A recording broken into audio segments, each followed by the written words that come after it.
Untukmu, suamiku, imam terbaikku, terima kasih telah menjadi penyempurna dalam hidupku, memberikan keindahan dalam kesederhanaan, memberikan tawa dalam tangisan, memberikan suka dalam dukaku. 1 detik, 1 menit, 1 hari, 1 minggu, 1 bulan, bahkan 1 tahun telah berlalu. Ya, memang sudah berlalu, tapi cintamu selalu tumbuh seiring dengan berjalannya waktu. Waktu tak pernah berhenti, begitupun dengan cintamu.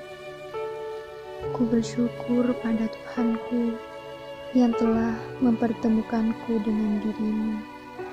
Caranya yang sangat begitu indah, yang tak pernah terbayang sedikitpun.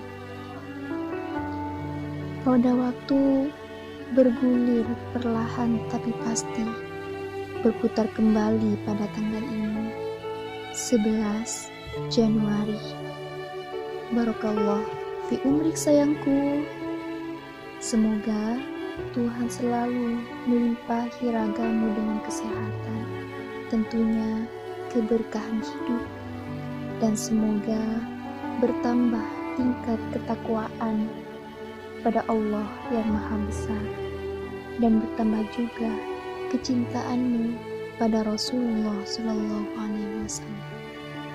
Tetaplah menjadi jiwa yang besar, tetaplah menjadi imam.